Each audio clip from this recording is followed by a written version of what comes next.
Please subscribe and you can download this code from description below. Image processing is a widely used technique in computer vision and graphics that involves manipulating digital images to enhance their quality, extract information, or perform various transformations. Python provides several libraries and tools for image processing, making it an excellent choice for working with images. In this tutorial, we will cover the basics of image processing in Python using the popular libraries opencv and pil.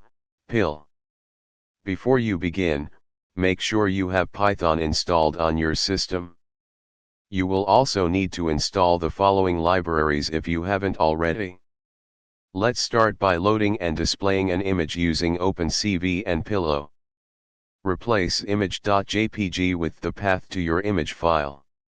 This code will open the image using pil and display it in your default image viewer. Converting an image to grayscale is a common pre-processing step. You can do this using both opencv and pil. You can resize an image to a specific width and height using opencv and pil.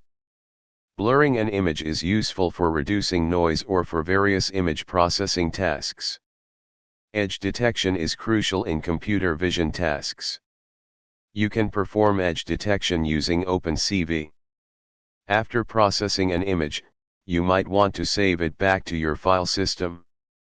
This tutorial provides a basic introduction to image processing in Python using opencv and pil. These libraries offer extensive functionality for more advanced image processing tasks like object detection, image segmentation, and more. As you become more familiar with these libraries, you can explore more complex techniques and algorithms for image processing to suit your specific needs. ChatGPT.